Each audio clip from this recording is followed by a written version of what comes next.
नमस्कार साथियों। Himachal Pradesh GK series में मैं विजय चौहान आपका फिर से स्वागत करता हूँ। हिमाचल प्रदेश का इतिहास हम पढ़ रहे हैं और हिमाचल प्रदेश इतिहास में हमने अभी तक एंशंट हिस्ट्री पढ़ी है, हिस्ट्री के इम्पोर्टेंट सोर्सेज पढ़े हैं। आज हम मेयरली हिमाचल प्रदेश का मध्यकालीन इतिहास पढ़ेंगे, medieval history of Himachal Pradesh पढ़ेंगे, जिसमें मुगल एरा के बारे में डिस्कस करेंगे, दिल्ली सल्तनत का संबंध पढ़ेंगे हिमाचल प्रदेश से कैसा था, और बाद में ठीक है मेयरली मुगलों के ऊपर ज़्यादा टॉपिक हम डिस्कस करने वाले हैं। तो चलिए शुरू करते हैं। सबसे पहले देखते हैं हिमाचल प्रदेश में टर्किश इन्वेजन। ठीक है, टर्किश इन्वेजन, कांगड़ा पर तुर्कों का आक्रमण। तो तुर्की कौन थे? सबसे पहला नाम आता है, सारी इंपॉर्टेंट प्रश्न बनने वाले हैं। Mahmud of Ghazni invaded India in AD 1001। Mahmud Ghazni, ठीक है, या महमूद गजनबी कहते हैं, अफगानिस्तान का एक शासक हुआ। उसने भारत पर लगातार 17 आक्रमण किए, जिसमें से उसने 1001 में हिमाचल भारत पर आक्रमण किया था। ठीक है, 997 में अपने पिता से गद्दी प्राप्त की थी उसने, गजनी प्रांत का शासक बना था महमूद गजनी। और अपने चौथे अभियान में, यहां पर लिख लेना, ठीक है, फोर्थ एक्सपेडिशन में 1008 और 9 में उसने कांगड़ा के नगरकोट पर या कांगड़ा पर उसने आक्रमण किया था। ठीक है, तो बहुत इंपॉर्टेंट पॉइंट आ गया है। यह पहाड़ी राज्यों में से पहला था जो मुस्लिम आक्रमणकारियों का शिकार बना। तो हिमाचल प्रदेश में मुस्लिम आक्रमणकारी जो अटैकर्स थे, उन्होंने सबसे पहली बार अटैक कहां पर किया था? कांगड़ा पर, और करने वाला महमूद गजनी था, जिसने लगातार 17 आक्रमण किए थे और हिमाचल प्रदेश तथा भारत के मंदिरों को लूटा था। उसने मंदिरों को लूटा और अपार धन लूट कर ले गया था। ठीक है, तो यहां पर पूछा जाता है कि किस मंदिर पर उसने आक्रमण किया था, तो यहां पर आप लिख सकते हैं, he looted Brajeshwari temple of Kangra. Kangra के ब्रजेश्वरी मंदिर को उसने लूटा था। ठीक है, उसके साथ जुझान का शासक अबू हसर अहमद बिन मोहम्मद फारगुनी भी था। ठीक है, तो उसके साथ एक और शासक था जिसका नाम था महमूद फारगुनी। ठीक है, तो ये भी आप नोट कर सकते हैं। Professor JR. शर्मा के अनुसार 1008 ईस्वी में बाघ ने मानव रक्त का स्वाद चखा था। ठीक है, टाइगर टेस्टेड ह्यूमन ब्लड, इसको हम कह सकते हैं। ठीक है, ये एक प्रकार से लाइन बनाई गई है कि मुस्लिम शासकों का जो आक्रमण हुआ था हिमाचल प्रदेश में, उसके ऊपर प्रोफेसर आर शर्मा ने, ठीक है, एक लाइन बनाई है, एक टिप्पणी करी है। ठीक है जी। और नगरकोट यानी कि आज का कांगड़ा 1043 तक महमूद गजनी की सेना के अधीन रहा।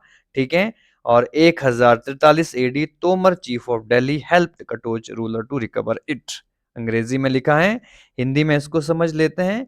1043 में दिल्ली के तोमर शासकों ने कटोचों की सहायता से नगरकोट को मुक्त करवाया था।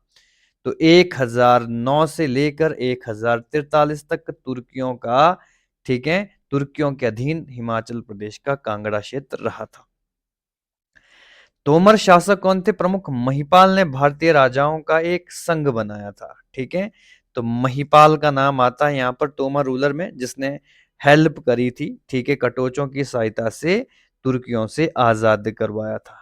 ठीक है, एक और नाम आता है अब्दुल रशीद, सुल्तान महमूद का पुत्र था। ठीक है, 1051-52 में कांगड़ा पर पुनः कब्जा किया था। तो यहां पर भी आप इसको नोट कर सकते हैं, एक बार फिर से तुर्कियों का कब्जा 1051-52 में हो गया था। ठीक है, महमूद गजनबी एक खूंखार शासक था, 17 टाइम्स आक्रमण किए।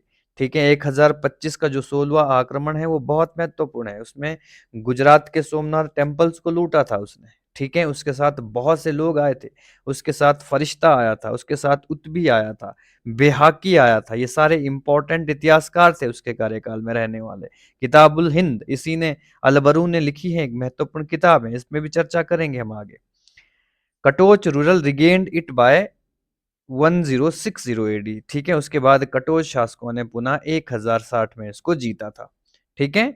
लगभग 300 वर्षों तक कटोच वंश के अधीन रहा था, ठीक है, कटोच वंश के अधीन रहा था कांगड़ा। और उसके बाद दिल्ली सल्तनत, गुलाम और खिलजी वंश ने पंजाब की पहाड़ियों की ओर ध्यान नहीं दिया था। दिल्ली जो रूलर हुए उनका नाम मेयरली कौन से आते हैं, खिलजी वंश। स्लेव डायनेस्टी में बलबन हो गया, ठीक है। इससे पहले आपके कुतुबुद्दीन ऐबक हो गया, ऐबक के बाद इल्तुतमिश हो गया, इल्तुतमिश के बाद रजिया सुल्ताना हुई, बलबन हुआ उन्होंने, और खिलजी डायनेस्टी तक हिमाचल प्रदेश बचा रहा। हिमाचल प्रदेश उस समय 300 वर्षों तक कटोच वंश के अधीन था, ठीक है। तो दिल्ली सल्तनत के लोगों ने इसकी तरफ कोई ध्यान दिया नहीं था। मैदानी क्षेत्रों में मुस्लिम आक्रमणों के कारण कई राजपूत हिमाचल की पहाड़ियों में आकर बस गए, ठीक है। तो ये भी एक इंपॉर्टेंट पॉइंट बना कि हिमाचल प्रदेश में जो राजपूत जो लोग बसे वो कैसे बसे, तो मैदानी क्षेत्रों में मुस्लिम लोगों का आक्रमण हुआ तो लोग आकर हिमाचल प्रदेश में बस गए। राजपूत में कौन कौन, चौहान आए, चंदेल आए, तोमर आए, सेन आए, पंवार आए, ठीक है। बहुत से लोग यहाँ पर आकर बस गए। चौहान आज आपको शिमला में देखने को मिलते हैं, चंदेल आपको कांगड़ा क्षेत्र में देखने को मिलते हैं, तोमर आपको सिरमौर क्षेत्र में देखने को मिलते हैं, सेन आपको मंडी क्षेत्र में देखने को मिलते हैं, और पंवार क्षेत्र आपको ये भी शिमला क्षेत्र में देखने को मिलते हैं, ठीक है। तो ये बहुत से लोग हिमाचल प्रदेश में आकर बस गए थे, ठीक है। उसके बाद हम बात करते हैं दिल्ली सल्तनत में तुगलक वंश और कांगड़ा। तुगलक वंश का जो कार्यकाल शुरू होता है वो लगभग 1320 में शुरू हो जाता है और 1414 तक, 1440 तक भारत पर तुगलक डायनेस्टी का रूल होता है। तुगलक डायनेस्टी में इनिशियली, ठीक है, इनिशियली जो आपके सबसे पहले गयासुद्दीन तुगलक का नाम आता है। गयासुद्दीन तुगलक ने हिमाचल प्रदेश पर कोई आक्रमण नहीं किया, उसका बेटा मोहम्मद बिन तुगलक आक्रमण करता है। उसका भाई फिरोज शाह तुगलक हिमाचल प्रदेश पर आक्रमण करना है। तो इन दोनों के बारे में भी हम थोड़ा सा डिटेल में जान लेते हैं, ठीक है जी।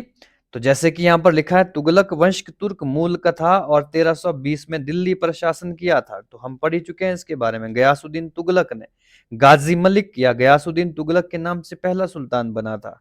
गाजी मलिक 1320 से लेकर 1326 तक इसने रूल किया था और उसके बाद ये मर गया और इसका बेटा मोहम्मद बिन तुगलक अगला शासक बना था। यह वंश 1330 से लेकर 1335 के बीच अपने चरम सीमा पर रहा था, ठीक है, अपनी चरम सीमा पर था जब मोहम्मद बिन तुगलक ने शासन किया था। महमूद गजनबी द्वारा कांगड़ा से लूटे गए धन के कारण यह स्थान मुस्लिम शासकों में प्रसिद्ध हो गया था, ठीक है। तो मुस्लिम शासकों में हिमाचल प्रदेश काफी प्रसिद्ध हो गया था, खासकर कांगड़ा, क्योंकि यहां से कभी महमूद गजनी ने बहुत सारा धन लूटा था। ब्रजेश्वरी टेम्पल अब इसकी तरफ लोग देखना शुरू कर गए थे, ठीक है। सुल्तान मोहम्मद बिन तुगलक 1325 से 1351 तक इसने शासन किया था और कांगड़ा पर इसने कई सारे आक्रमण किए थे, जिसमें सबसे इंपॉर्टेंट आक्रमण 1337 में देखा जाता है। बद्री चाचा के अनुसार, ठीक है, यह घेराबंदी 1337 में हुई थी। तो आप लिख सकते हैं मोहम्मद बिन तुगलक ने 1337 पर कांगड़ा पर आक्रमण किया था, ठीक है। इस समय कांगड़ा का राजा रूपचंद था। ये भी जरूर नोट करना होता है कि जब हिमाचल प्रदेश पर, ठीक है, किसने आक्रमण किया था, मोहम्मद बिन तुगलक ने किया था। तो उसका समय किसका शासक था कांगड़ा पर, तो रूपचंद उस समय वहां का शासक हुआ करता था। उसके बाद उसके भाई मोहम्मद बिन तुगलक मर गया 1351 में, तो उसका भाई फिरोज शाह तुगलक राजा बनता है। फिरोज शाह तुगलक ने 1351 से 1388 तक रूल किया था दिल्ली की गद्दी पर, और उसने 1365 में कांगड़ा पर आक्रमण किया। और उसने कांगड़ा से कहां पर उसने आक्रमण किया था, उसने किया था ज्वालाजी टेम्पल पर, ठीक है। तो चलो इसके बारे में हम आगे लाइन पढ़ लेंगे। रूपचंद द्वारा दिल्ली के मैदानी क्षेत्रों में लूटपाट करने से फिरोज शाह का आक्रमण का बहाना मिल गया था, ठीक है। क्या कारण था, फिर जो रूपचंद था, ठीक है, दिल्ली सॉरी कांगड़ा का शासक, उसने मैदानी क्षेत्रों में आक्रमण किए, वहां से जो मुस्लिम शासकों थे वहां उनको भगाया, और उसके बाद 1365 में, ठीक है, जो आपका फिरोज शाह तुगलक है उसने आक्रमण कर दिया था हिमाचल प्रदेश के कांगड़ा क्षेत्र पर, ठीक है। इस अभियान का उल्लेख तारीख है फिरोजशाही जो फरिश्ता के द्वारा लिखी गई है, ठीक है, तारीख फिरोज शाही में मिलता है इसका जिक्र, ठीक है। तारीख फिरोज शाही में इसके बारे में लिखा गया कि उसने कांगड़ा पर आक्रमण किया था, ठीक है। रूपचंद शहाबुद्दीन कश्मीरी 1374 से पराजित होकर वापस कांगड़ा भाग गया था, ठीक है। तो रूपचंद जो उसने कश्मीरी की तरफ कश्मीर से शहाबुद्दीन कश्मीरी से हारा था, ठीक है। शहाबुद्दीन कश्मीरी ये कौन है, ठीक है, तो ये फिरोज शाह तुगलक का ही एक महत्वपूर्ण सेनापति है। फिरोज शाह ने, ठीक है, 1361 में रूपचंद के ऊपर आक्रमण किया और रूपचंद को पनिश किया था 1361 में। और उसके बाद, ठीक है, यह घेराबंदी 6 महीने तक चली। अंततः कटोच प्रमुख ने आत्मसमर्पण कर दिया, ठीक है। जो रूपचंद थे वो कटोच वंश के राजा थे, ठीक है। 6 महीने लगातार आक्रमण होता रहा, उसके बाद जो है रूपचंद ने क्या कर दिया था, सरेंडर कर दिया था। फरिश्ता के अनुसार नगरकोट का नाम मोहम्मदाबाद रखा गया था। उसके बाद जो कांगड़ा है, कांगड़ा का ही नाम नगरकोट मिलता है और उसके बाद उसका नाम मोहम्मदाबाद रखा गया था, ठीक है। स्थानीय लोग ये भी मानते हैं कि मंदिर की मूर्ति नेशवा सिकंदर की पत्नी की थी, ठीक है। मंदिर में जो उसने ज्वालामुखी मंदिर से लूटा था, ठीक है, ज्वालामुखी मंदिर से फिरोज शाह तुगलक 1300 किताबें, हिंदू धर्म की किताबें ले गया था। उन किताब को उसने, ठीक है, ट्रांसलेशन करवाया था। उस किताब को नाम दिया था दयालते फिरोज शाही।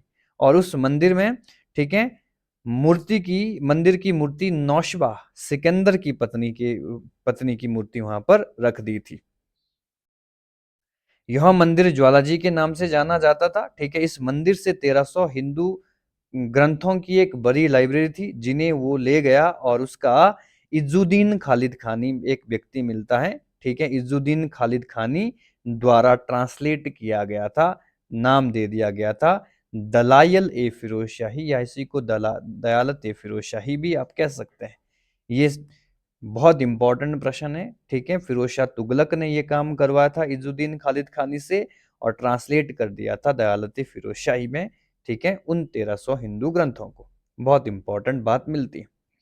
राजा रूपचंद की मृत्यु 1375 में हो गई और उनके पुत्र संग्राचंद उत्तराधिकारी बने, ठीक है। यानी कि नेक्स्ट रूलर के रूप में संग्राचंद को देखा गया। फिरोज शाह के पुत्र नासिर उद्दीन को सत्ता मिली, ठीक है, लेकिन फिरोज शाह का कब्जा था उसके ऊपर, कांगड़ा के ऊपर, तो नासिर उद्दीन को सत्ता मिल गई थी, परंतु संघर्ष के कारण, ठीक है, नासिर उद्दीन भी कांगड़ा छोड़कर चला गया था 1375 में, ठीक है।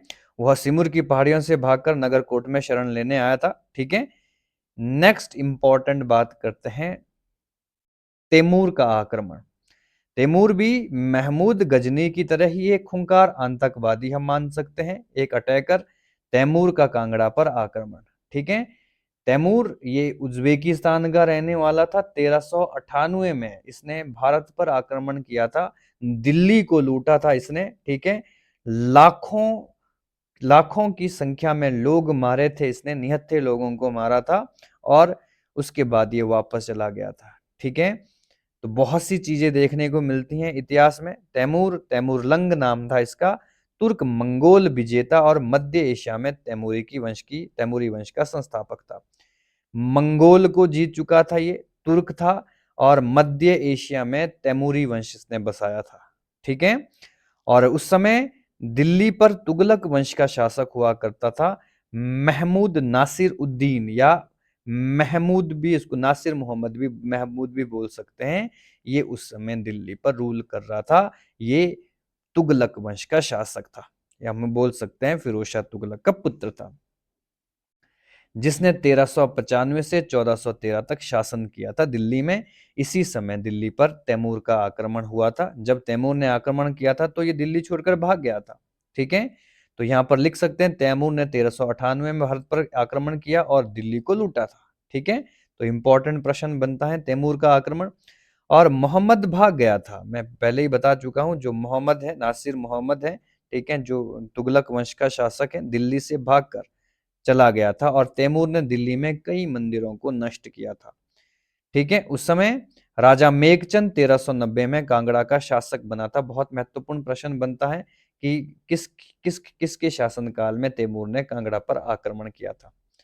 तैमूर की आत्मकथा, ठीक है, तैमूर ने अपनी आत्मकथा लिखी है, उसका नाम है मलफुजात तैमूरी, टर्किश भाषा में लिखी गई है। इसमें नगरकोट का उल्लेख देखने को मिलता है, ठीक है। 1399 में, ठीक है, 1399 में जब वो वापस जा रहा था तो उसने शिवालिक की पहाड़ियों पर आक्रमण किया था, ठीक है। जब तैमूर वापस जा रहा था तो उसने कांगड़ा क्षेत्र को लूटा था और वो हरिद्वार के पास पहुंचा और पहाड़ियों के रास्ते जम्मू की ओर बढ़ा। उसके बाद वो हरिद्वार की तरफ बढ़ा और जम्मू, ठीक है, हरिद्वार के पास पहुंचा और पहाड़ियों के रास्ते जम्मू की ओर बढ़ा और उसने सिरमौर की क्यारदादून घाटी पर भी आक्रमण का दावा किया, ठीक है। इनिशियली जब वो दिल्ली से चला था तो वो देहरादून होते हुए, ठीक है, कहाँ पहुंचा था, हिमाचल की तरफ, जम्मू कश्मीर की तरफ बढ़ा। रास्ते में सिरमौर को लूटा उसने और रास्ते में उसने शिवालिक पहाड़ियों को भी लूटा। उसने पहाड़ी किलों पर आक्रमण किया, ठीक है, जाते जाते, और कांगड़ा को, ठीक है, इसमें कांगड़ा का स्पष्ट उल्लेख नहीं है, लेकिन इसमें यह कहा जाता है कि इसने शिवालिक क्षेत्रों को लूटा था, ठीक है। बहुत सी चीजें देखने को मिलती हैं।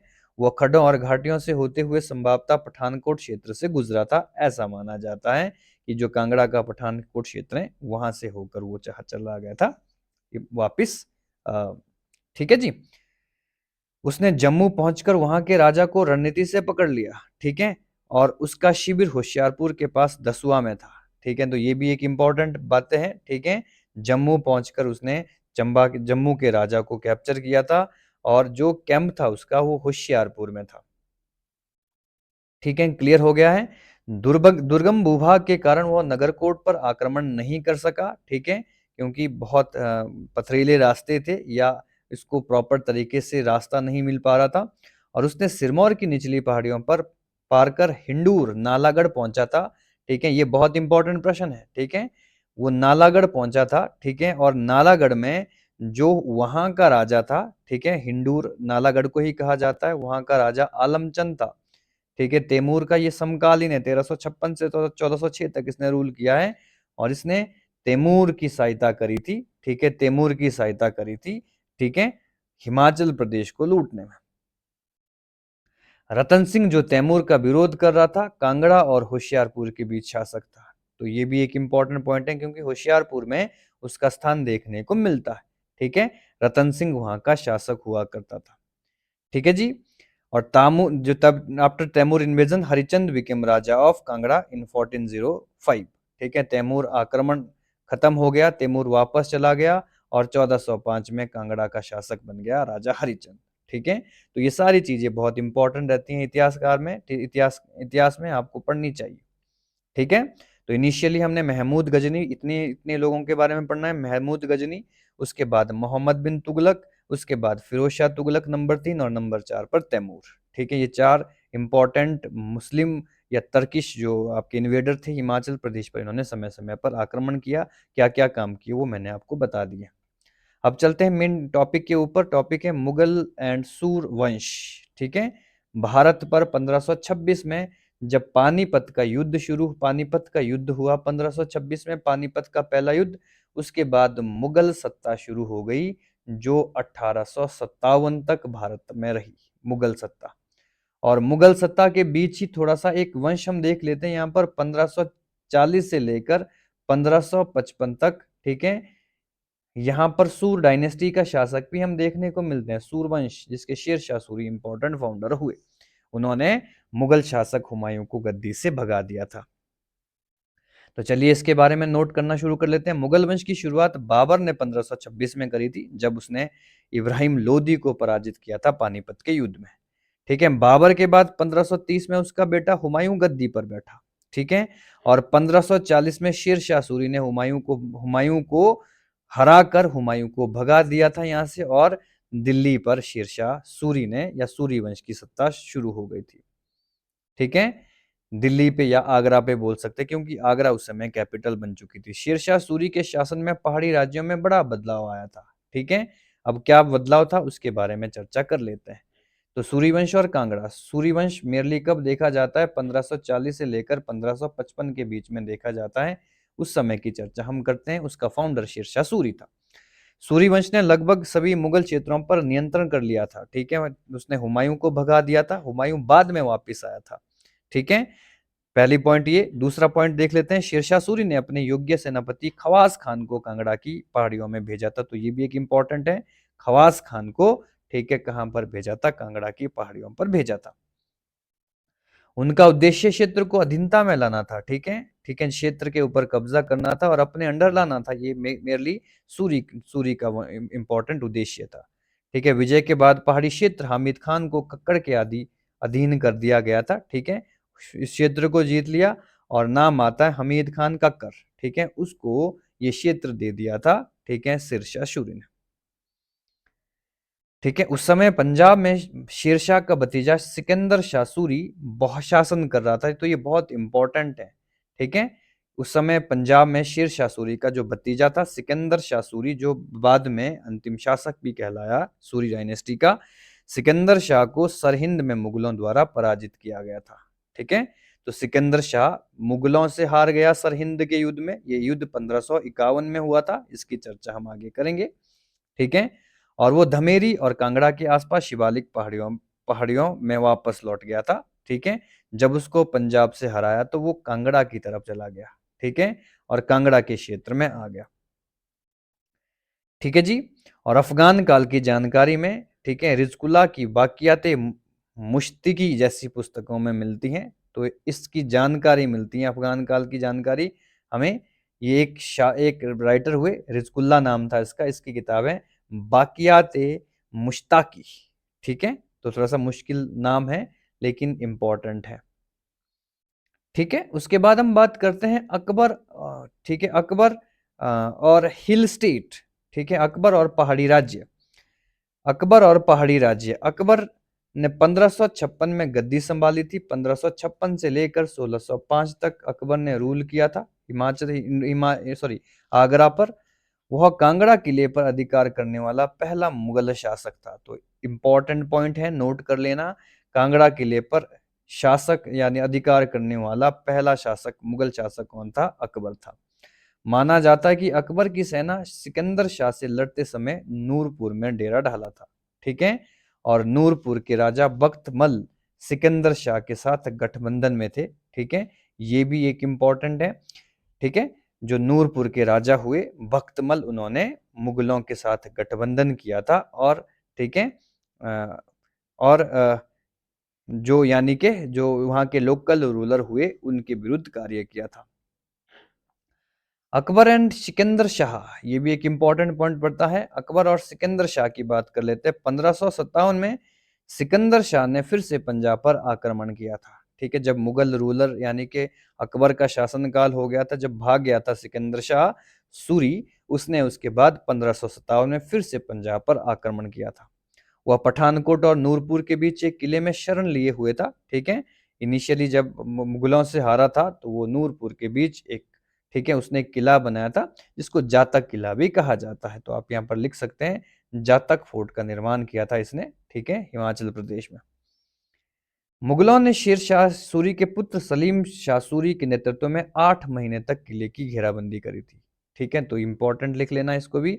मुगलों ने शेर शाह के पुत्र सलीम शाह सूर के नेतृत्व में 8 महीने तक किले की घेराबंदी करी थी और खाद्य संकट के कारण सिकंदर शाह ने आत्मसमर्पण कर दिया था।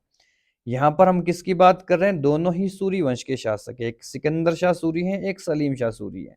सलीम शाह सूरी ये शेर शाह सूरी का पुत्र है, ठीक है, और सिकंदर शाह सूरी ये भतीजा है किसका? शेर शाह सूरी का, ठीक है। आपस में लड़ रहे थे। सिकंदर शाह सूरी ये पहले पंजाब का शासक हुआ करता था। मुगलों से हार कर ये नूरपुर भागा, नूरपुर में रहा कुछ समय तक। उसके बाद मुगलों ने शेर शाह सूरी के पुत्र सलीम शाह सूरी से की सहायता से इसको डिफीट किया था, ठीक है, और उसे बंगाल में रहने की अनुमति दे दी गई थी, ठीक है, और उसके पुत्र को बंधक रखा था, ठीक है। तो ये भी इंपॉर्टेंट लाइन है ये। चलो मेडिवल हिस्ट्री में जब हम डिस्कस करेंगे मुगल एरा के बारे में तो वहां पर पढ़ना जरूरी है।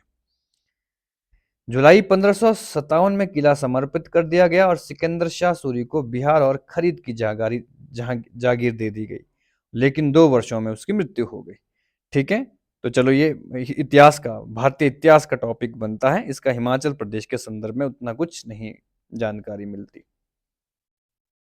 अब हम बात करेंगे अकबर और कांगड़ा की, ठीक है। अकबर और कांगड़ा का भी काफी संबंध रहा है, बहुत सी चीजें सिमिलर, क्योंकि अकबर पहला शासक था जिसने कांगड़ा किला पर कब्जा किया था, ठीक है। धर्मचंद बहुत वृद्ध हुए थे वहां के शासक, और संभवतः वो अकबर की अधीनता स्वीकार करने वाले पहले पहाड़ी राजा थे, तो ये भी नोट कर लेना, ठीक है। कांगड़ा के शासक धर्मचंद पहला शासक हुआ, पहला पहाड़ी शासक हुआ जिसने अकबर की अधीनता को स्वीकार किया था, ठीक है। काफी वृद्ध था, बूढ़ा हो चुका था।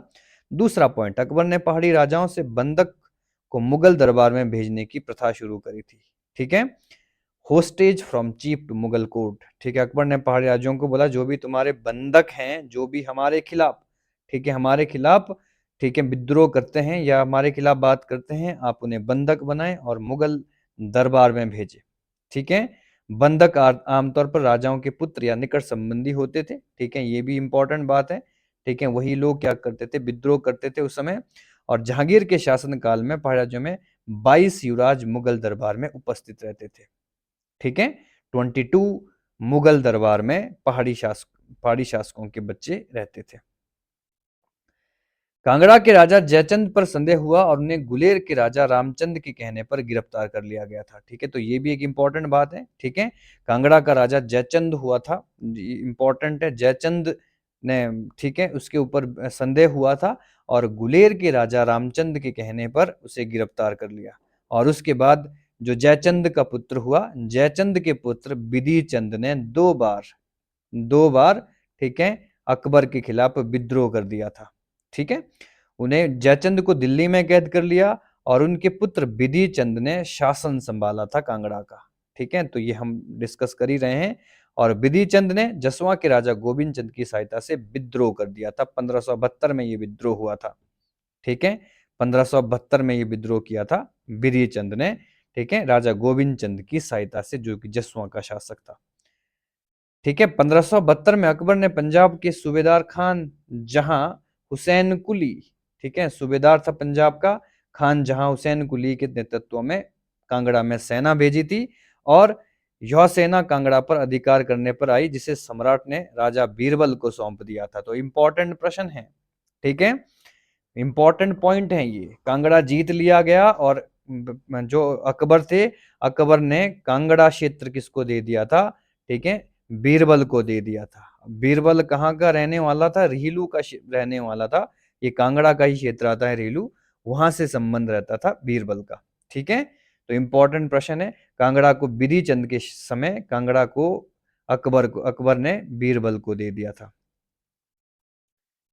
ठीक है जी। नेक्स्ट प्रश्न, नेक्स्ट टॉपिक के ऊपर डिस्कस कर लेते हैं, अकबर और नूरपुर। अकबर और नूरपुर का भी काफी संबंध देखने को मिलता है। नूरपुर के राजा तख्तमल भक्तमल का भाई था, ने अकबर की सेना के सामने आत्मसमर्पण किया था। तो एक इंपॉर्टेंट पॉइंट ये बना नूरपुर के संबंध में, ठीक है। नूरपुर के जो राजा थे तख्तमल, ठीक है, भक्तमल का भाई था, अकबर की सेना के सामने इसने आत्मसमर्पण कर दिया था। भक्तमल सिकंदर शाह सूरी से मिला था, ठीक है, और उसे बैरम खान ने फांसी दी थी। तो इंपॉर्टेंट बात ये भी है, ठीक है, ठीक है जी। बैरम खान कौन था, अकबर का प्रसिद्ध सेनापति हुआ करता था, ठीक है। भक्तमल सिकंदर शाह से मिल गया था और भक्तमल को फिर फांसी दे दी थी, किसने, बैरम खान ने, ठीक है। ये नूरपुर की बात हो रही है। कोटला किला जो राजा रामचंद, ठीक है, गुलेर का था, मुगलों ने जीत लिया था, ठीक है। कोटला किला जो नूरपुर में पड़ता है, नूरपुर से 20 किलोमीटर दूर पड़ता है, ठीक है। राजा रामचंद ने इसका निर्माण किया था, ठीक है, और इसे मुगलों ने जीत लिया था। विजय के बाद किला गुलेर के राजा को सौंप दिया गया था। तो ये भी एक इंपॉर्टेंट पॉइंट देखने को मिलता है। अकबर और कांगड़ा किला की बात करते हैं। कांगड़ा की घेराबंदी जारी थी, तभी अकबर के रिश्तेदार मिर्जा भाइयों ने पंजाब पर आक्रमण कर दिया था, ठीक है। और उसके बाद अकबर ने खान जहां हुसैन कुली को मिर्जाओं के खिलाफ भेजा, ठीक है ना। अपने भाई ही हमेशा क्या करते हैं, अपनों का विरोध करते हैं, खासकर राजाओं में इस प्रकार की प्रथा देखने को मिलती है। जितने भी राजा बने हिंदुस्तान के अंदर, उनके भाइयों ने विरोध किया, क्योंकि हर किसी को गद्दी चाहिए थी, ठीक है। तो अकबर ने, जो अकबर के जो मिर्जा ब्रदर्स थे, उन्होंने अकबर के खिलाफ भी विद्रोह कर दिया था। तो अकबर ने हुसैन कुली खान को उनके विरुद्ध भेजा था। ठीक है। एक नाम मिलता है टोडरमल। टोडरमल एक बहुत बड़ा नाम है, ठीक है। ये एक इकोनॉमिस्ट था, ठीक है। मेडिवल हिस्ट्री में या मुगल काल में इनिशियली शेरशाह सूरी के दरबार में रहता था।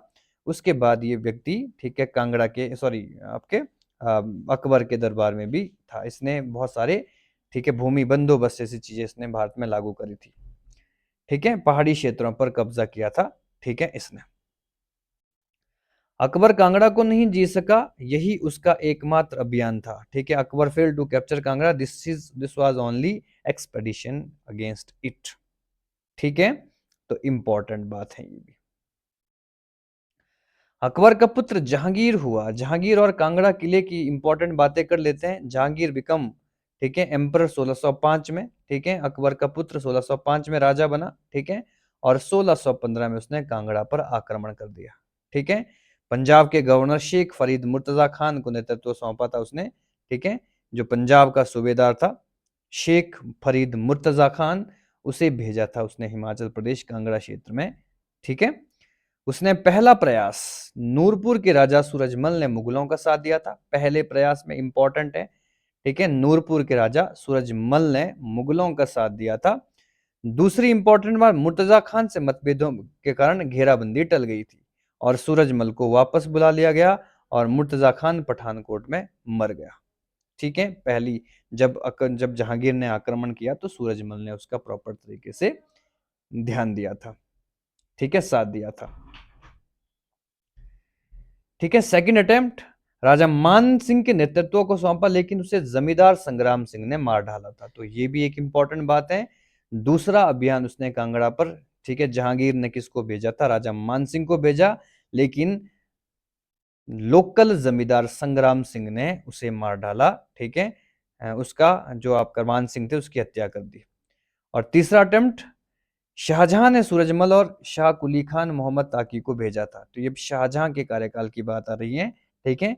शाहजहां ने सूरजमल और शाह कुली खान मोहम्मद ताकी को भेजा था यहाँ पर। रास्ते में सूरजमल को मोहम्मद ताकी से विवाद हो गया, ठीक है। सूरज ताकी से विवाद हो गया और सूरजमल का विद्रोह और पतन, ठीक है। सूरजमल एक इंपॉर्टेंट रूलर रहा। इनिशियली ये मुगलों का वफादार रहा था, लेकिन धीरे धीरे ये मुगलों के विरुद्ध ही हो गया। लेकिन अब इसका भाई जगत सिंह इसके विरुद्ध में खड़ा होता है। जब मुगल सैनिक बिखर गए तो सूरजमल ने इसका लाभ उठाकर विद्रोह कर दिया था। तो पहला पॉइंट ये, जहांगीर ने विद्रोह को दबाने के लिए रायन सुंदर दास को भेजा था, ठीक है। ये भी एक इंपॉर्टेंट बात है। और सूरजमल मणकोट और नूरपुर किलों को छोड़कर चंबा भाग गया था। तो सूरजमल ने कहां पर शरण ली थी? चंबा में, और 1619 में उसकी मृत्यु हो गई। उसके बाद सूरजमल का भाई जगत सिंह को बंगाल से बुलाया गया, जो कि बंगाल में था, और जगत सिंह को ही अगला नूरपुर का अगला शासक बना दिया गया। जगत सिंह ने नवंबर 1620 में कांगड़ा के घेरे में राय रैन का साथ दिया, ठीक है। राय रैन के साथ भाग लिया था, पार्टिसिपेट किया था कांगड़ा को हराने में, ठीक है। जहांगीर की मदद करी थी और कांगड़ा किले पर कब्जा कर लिया था। कांगड़ा किले पर कब्जा, इंपॉर्टेंट बात है। नवाब अली खान के नेतृत्व में मुगल सेना ने कांगड़ा किले पर कब्जा कर लिया था, ठीक है। और यह किला 1783 तक मुगल किलेदार के अधीन रहा, ठीक है। इंपॉर्टेंट बात है ये भी। और हरिचंद ने, राजा हरिचंद 12 वर्षीय हरिचंद किले के राय रैन विक्रमजीत को सौंपा था। कांगड़ा का राजा है हरिचंद सेकंड, इसने बाद में जो कांगड़ा किला था, ठीक है, विक्रमजीत को सौंप दिया था। कांगड़ा की और घेराबंदी 2 महीने चली, ठीक है। 2 महीने और कुछ दिनों चली और किले पर नवंबर 1620 में आखिरकार मुगलों का कब्जा हो गया, ठीक है। कांगड़ा किला आखिरकार मुगलों के पास हो गया। जहांगीर की कांगड़ा यात्रा बहुत इंपॉर्टेंट है। 1622 में जहांगीर ने सिब्बा गुलेर होते हुए कांगड़ा की यात्रा करी थी। इंपॉर्टेंट पॉइंट है, इसको जरूर नोट करें। और वह नूरपुर और पठान के रास्ते लौट गया था, ठीक है। और वही घाटी की सुंदरता से इतना प्रभावित हुआ कि उसे एक महल बनाने का आदेश दिया, ठीक है, शिवालिक घाटी में। और यह स्थान आज भी मौजा गागरी में मौजूद है। किले का द्वार, ठीक है, जहांगीरी दरवाजा कहलाता है। जो किला उसने, ठीक है, कहां पर बनाया था? ठीक है, नूरपुर वैली में बनाया था, ठीक है। जहांगीर की जहांगीर से पर्वतीय प्रमुखों की भेंट, पहाड़ी राजा जिसमें चंबा के राजा भी शामिल थे, जहांगीर से मिलने आए। चंबा के राजा ने ना तो किसी राजा की अधीनता स्वीकार की थी और ना ही कोई भेंट भेजी थी। एक इंपॉर्टेंट बात ये भी है। वह कांगड़ा की पहाड़ियों का एक शक्तिशाली जमींदार बना माना जाता था। ठीक है, he was considered the powerful जमींदार ऑफ कांगड़ा हिल्स। ठीक है, तो इंपॉर्टेंट बातें हैं। उस समय चंबा का राजा संभवतः जनार्दन और उसका भाई बिशंबर हुआ करता था। एक इंपॉर्टेंट पॉइंट ये भी। ठीक है, चंबा का राजा कौन था? जनार्दन और उसका भाई बिशंबर। बैटल ऑफ नदौन अपने आप में बहुत इंपॉर्टेंट है, इसके बारे में थोड़ा डिस्कस कर लेते हैं। नदौन की लड़ाई, नदौन में बिलासपुर के राजा भीमचंद भीमचंद और आलिफ खान के नेतृत्व में, ठीक है, ये जो मुगलों का नेतृत्व किया था, इनके बीच में हुआ था नदौन का युद्ध। ठीक है, राजा भीमचंद को गुरु गोविंद सिंह और अन्य पहाड़ी सरदारों की समर्थन प्राप्त था। ठीक है, राजा भीमचंद जो कांगड़ा के शासक थे, ठीक है जी, उन्हें उन्हें किसका साथ मिला था? गोविंद सिंह का, गुरु गोविंद सिंह जी जो कि 10वें गुरु हैं सिखों के, और उन्होंने मुगल सम्राट को कर देने से इनकार कर दिया था। ठीक है, राजा भीमचंद ने मुगल सेना को, ठीक है, मुगल सम्राट को कर देने से इनकार कर दिया था, इसलिए ये युद्ध हुआ। यह युद्ध ब्यास नदी के पास लड़ा गया, जिसमें कांगड़ा के राजा और बिजरवाल के राजा दयाल का समर्थन मिला था। ठीक है, विभिन्न स्रोतों के अनुसार ये युद्ध 1687 से 1691 के बीच में लड़ा गया था। किसके बीच में? आप बोल सकते हैं ये युद्ध कांगड़ा और मुगलों के बीच में हुआ था। कांगड़ा का जो शासक था भीमचंद, और मुगलों की तरफ से लीड करने वाला व्यक्ति हम पढ़ ही चुके हैं। ठीक है, हम पढ़ ही चुके हैं, आलिफ खान। ठीक है जी, कांगड़ा किले का पहला मुगल मुगल मुगल जो किलेदार था नवाब अली खान बना। बहुत महत्वपूर्ण पॉइंट है ये भी, इसको भी नोट कर लेना। उसके बाद उसके पुत्र संभवतः हरमत खान किलेदार बने थे।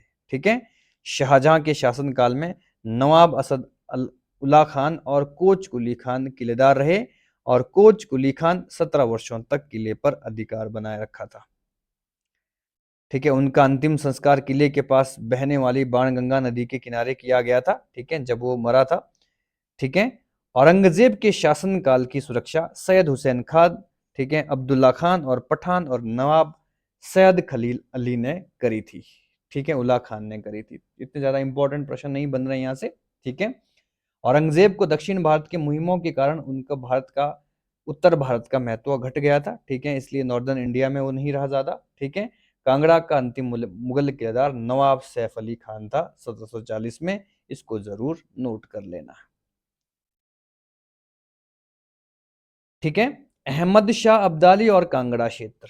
अहमद शाह अब्दाली 1748 से 1788 के बीच पंजाब पर 10 बार आक्रमण किए थे। पानीपत का तीसरा युद्ध जब हम पढ़ते हैं 1761 में, तो उस समय अहमद शाह अब्दाली का वो 5वां आक्रमण था भारत पर। ठीक है, जिसमें उसने मराठाओं को पराजित किया था। उसने उत्तर पश्चिम भारत की उपजाऊ भूमि को बुरी तरह से लूटा था। ठीक है, और एक प्रसिद्ध कहावत प्रचलित हुई, जो कुछ भी खा लो वह तुम्हारा है, बाकी अहमद शाह का है। ठीक है, ये भी एक इंपॉर्टेंट लाइन है जब अहमद शाह अब्दाली ने हिंदुस्तान पर आक्रमण किया था। जनवरी 1757 में उसे दिल्ली का सम्राट स्वीकार कर लिया गया था। ठीक है, और उसे सिर्फ धन में रुचि थी, और उसने अफगान नेताओं में दिल्ली को लूटने के लिए बांट दिया था। ठीक है, हम बात किसकी कर रहे हैं? अहमद शाह अब्दाली की। ठीक है, अहमद शाह दुर्रे दुर्रानी उसको कहा जाता है। राजा घमंड चंद ने इस अवसर का लाभ उठाकर खोई भूमि वापस प्राप्त कर ली थी, कांगड़ा किले को छोड़कर। तो एक इंपॉर्टेंट पॉइंट ये भी बनता है। ठीक है, घमंड चंद जो कि उस समय शासक हुआ, उसने अहमद शाह अब्दाली का, ठीक है, फायदा उठाकर जब दिल्ली पर आक्रमण किया था उसने, तो उसने कांगड़ा के कई क्षेत्रों को वापस प्राप्त कर लिया था।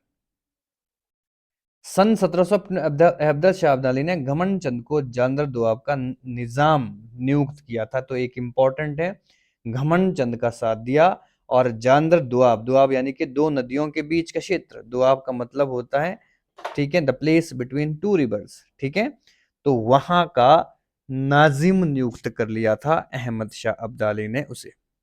इस प्रकार उसने सतलुज और रावी के बीच की सभी पहाड़ी रियासतों पर प्रभुत्व प्राप्त कर लिया था।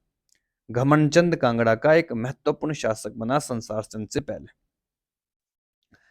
अब बात करते हैं मुगल और चंबा क्षेत्र की। ठीक है, 16वीं शताब्दी से पहले चंबा पर मुसलमानों ने कभी सीधा कोई आक्रमण नहीं किया था। ठीक है, अकबर के विस्तार के बाद चंबा मुगल साम्राज्य का अधीनस्थ राज्य बन गया था। ठीक है, जब अकबर का विस्तार हुआ तो चंबा ने अधीनता स्वीकार कर ली थी और अकबर ने कांगड़ा किला जीतने के बाद वित्तीय व्यवस्था हेतु राजा टोडरमल को भेजा था। कहां पर? चंबा, पूरे हिमाचल प्रदेश में। ठीक है, भूमि व्यवस्था को देखने के लिए कि किस प्रकार की भूमि है, हम कौन सा वहां पर बंदोबस्त लागू कर सकते हैं। इस प्रकार चंबा में रिहलू, चारडी और घरों को खो दिया था। ठीक है, इस प्रोसेस में, इस प्रक्रिया में मुगलों ने चंबा का रिहलू क्षेत्र, ठीक है, चड्डी और घरों, ठीक है, चारडी नाम है इसका, और घरों को खो दिया था। राजा प्रताप सिंह बर्मन चंबा का महत्वपूर्ण राजा हुआ। वह अकबर का समकालीन था और मुगलों के प्रति वफादार था। उसने नूरपुर के राजा सूरजमल को शरण दी थी। ठीक है, तो ये भी एक इंपॉर्टेंट है, नूरपुर का वही राजा सूरजमल जो कभी मुगलों का वफादार था। बाद में, ठीक है, मुगलों का विरुद्ध इसने अभियान लड़ा और जब मुगलों ने कांगड़ा पर, नूरपुर पर आक्रमण किया तो वो भागकर चंबा चला गया और राजा प्रताप सिंह बर्मन ने उसको शरण दी थी। ठीक है, और वहां का राजा बन गया था, नूरपुर का राजा बन गया था जगत सिंह। राजा जनार्दन, ये भी इंपॉर्टेंट, चंबा का राजा बना। ढलों की लड़ाई में चंबा के राजा, जो 1622 में ये ढलों का युद्ध हुआ था, ठीक है, नूरपुर के जगत सिंह से हार गया था। ठीक है, ढलों के युद्ध में राजा जनार्दन मारा गया था चंबा का। ठीक है, और नूरपुर का शासक जगत सिंह जीत गया था। इस युद्ध में मुगलों ने जगत सिंह का समर्थन दिया था और राजा जनार्दन को धोखे से 1640 के आसपास मार डाला गया। ठीक है, 1622 में हार गया था, अधीन हो चुका था चंबा और 1640 में उसकी हत्या भी कर दी गई थी। जगत सिंह ने लगभग 2 दशक तक चंबा पर शासन किया था। ठीक है, तो उसके बाद चंबा पर भी, ठीक है, किसका शासन रहा? जगत सिंह का ही शासक रहा। पृथ्वी सिंह चंबा का एक इंपॉर्टेंट शासक हुआ। जनार्दन का पुत्र पृथ्वी सिंह मुगल सत्ता के विरुद्ध विद्रोह कर लेता है। पृथ्वी सिंह बहुत इंपॉर्टेंट शासक है। जब मुगलों का आक्रमण हुआ, जगत सिंह का आक्रमण हुआ चंबा पर, तो पृथ्वी सिंह बच गया था। नर्स बाटलू ने उसको बचाया था और बचाकर उसे, ठीक है, बाद में वो जब रूलर बना तो उसने मुगलों के विरुद्ध विद्रोह कर दिया था। 1641 में शाहजहां ने मुराद बख्श का विद्रोह दबाने के लिए भेजा था और पृथ्वी सिंह ने मंडी और सुकेत के राजाओं से सहायता मांगी और समझौते के बाद, ठीक है, पुनः पृथ्वी सिंह को ही दे दिया गया था। ठीक है, तो तीनों इंपॉर्टेंट लाइन है। 1641 में पृथ्वी सिंह, ठीक है, के विरुद्ध मुगलों का अभियान शुरू हुआ, लेकिन समझौता हुआ और पृथ्वी सिंह को ही चंबा का क्षेत्र दे दिया था मुगलों ने। लगभग 9 बार दिल्ली की यात्रा की और जसवान की जागीर प्राप्त करी थी, तो इंपॉर्टेंट है ये भी। ठीक है, जो पृथ्वी सिंह था, पृथ्वी सिंह ने 9 बार दिल्ली के दरबार में, यानी कि मुगलों के दरबार में यात्रा करी थी और जसवान की क्षेत्र जागीर में प्राप्त करी थी। राजा चतर सिंह, ये भी चंबा का एक महत्वपूर्ण रूलर रहा है। पृथ्वी सिंह का उत्तराधिकारी और औरंगजेब का समकालीन था। ठीक है, मुगलों के आदेशानुसार ब्राह्मण, ठीक है, ब्राह्मणिकल मंदिरों को तोड़ने का जो औरंगजेब ने, ठीक है, एक आदेश निकाला था कि जितने भी मंदिर हैं, हिंदू मंदिर, उनको तोड़ दिया जाए। उस आदेश को मानने से इनकार किया था राजा चतर सिंह ने। उन्होंने बसौली, गुलेर और जम्मू के राजाओं के साथ मिलकर एक संघ बनाकर मुगलों का विरोध किया था। ठीक है, ये भी एक इंपॉर्टेंट बात है। और मिर्जा आवेद बेग के नेतृत्व में मुगल नेतृत्व में आए मुगल हार गए थे। ठीक है, तो चतर सिंह ने मुगलों को पराजित कर दिया था जब औरंगजेब की सेना, ठीक है, चंबा पर आई थी। ठीक है, पहाड़ी राजाओं ने अपने खोए हुए राज्य फिर से प्राप्त कर लिए थे चतर सिंह के नेतृत्व में चंबा क्षेत्र में। मुगल और सिरमौर की बात कर लेते हैं। ठीक है, मुगल और सिरमौर में इंपॉर्टेंट, मुगलों ने सिरमौर राज्य को कभी जीतने का प्रयास, ठीक है, को भी जीतने का प्रयास किया था। ठीक है, और राजा धर्म प्रकाश 1538 से 70 के बीच और राजा बुद्धि प्रकाश नाम है इसका, ठीक है, बुद्धि प्रकाश नाम है, 1605 से 1615 तक मुगलों के प्रति वफादार रहे, इसलिए मुगलों की ज्यादा रुचि वहां पर देखने को नहीं मिली। राजा राजा मदनता प्रकाश शाहजहां के समकालीन थे, ठीक है, वो भी शाहजहां के प्रति वफादार रहे। उन्होंने गढ़वाल प्रमुखों के खिलाफ कई मुगल अभियानों में सहायता करी थी, ठीक है। जब गढ़वाल के विरुद्ध मुगलों ने आक्रमण किया था तो उन्होंने, ठीक है, राजा जो मदनता प्रकाश है, ठीक है, उन्होंने सहायता करी थी किसकी, मुगलों की। मुगल सत्ता के प्रति सेवा के बदले उन्हें दून कोहिस्तान के पास कई क्षेत्र प्राप्त हुए थे, ठीक है। तो इंपॉर्टेंट बात है यहां पर भी। एक और नाम मिलता है राजा सुबाग प्रकाश, ठीक है। ये 1647 से 59 तक औरंगजेब का समकालीन रहा है, कंटेम्परेरी रहा है, ठीक है। उन्हें सुलेमान शिको और उनके पिता दारा शिको के बीच होने वाले सभी पत्राचारों को रोकने का आदेश दिया गया था, ठीक है। सुलेमान शिको और दारा शिको, ठीक है। सुलेमान शिको दारा शिको का बेटा है और दारा शिको औरंगजेब का भाई था, जिसे औरंगजेब ने मार दिया था गद्दी को प्राप्त करने के लिए, ठीक है। तो उसने, जो आपका सुबाग प्रकाश है, औरंगजेब ने उसको बोला कि जो भी पत्राचार होते हैं इनके बीच में, इनको रोक दिया जाए, ठीक है। सिरमौर नरेश उनकी वफादार सेवाओं और समर्थन के बदले उन्हें कई क्षेत्र प्रदान किए थे, ठीक है। तो सिरमौर को बहुत सारा क्षेत्र दे दिया था मुगलों ने। राजा मेदिनी प्रकाश के शासनकाल में गुरु गोविंद सिंह को सिरमौर आमंत्रित किया गया था। तो इंपॉर्टेंट 1684 की बात हो रही है। मेदिनी प्रकाश ने गुरु गोविंद सिंह जी को सिरमौर आमंत्रित किया था और वो पांवटा साहिब में रहे थे। सिरमौर के शासकों ने मुगल साम्राज्य से सौहार्दपूर्ण संबंध स्थापित किए थे और खिलत प्रदान करी थी, ठीक है। तो इंपॉर्टेंट बात यह भी है कि जो सिरमौर के शासक थे वो मुगलों के वफादार रहे थे और कई बार उन्होंने, ठीक है, रिकॉग्नाइजेशन प्राप्त करी थी, ठीक है जी। तो मेडिवल हिस्ट्री में आज हम इतना ही डिस्कस करेंगे। हिमाचल प्रदेश का मेडिवल हिस्ट्री खत्म हो गया है। डिस्ट्रिक्ट वाइज एनालिसिस हम इसके बाद शुरू कर लेंगे, ठीक है। और अभी हमारा एक टॉपिक और बचता है, वो है modern history of Himachal Pradesh, ठीक है। उसके बाद हम कंप्लीट 12 डिस्ट्रिक्ट का इतिहास पढ़ेंगे। 12 डिस्ट्रिक्ट में कैसा उसका ज्योग्राफी भी थोड़ा सा कंटेंट देखेंगे, एडमिनिस्ट्रेशन भी पढ़ेंगे, ठीक है। और कोशिश करेंगे हम हिमाचल प्रदेश को जल्द कंप्लीट कर सकें, ताकि आपका जो टीजीटी एग्जामिनेशन है वो आप पॉसिबली, ठीक है, क्रैक कर सकें।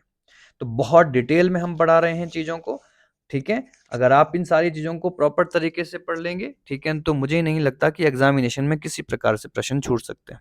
अगर आप हमारे चैनल पर नए हैं, सब्सक्राइब करें, शेयर करें, लाइक करें। बहुत बहुत धन्यवाद।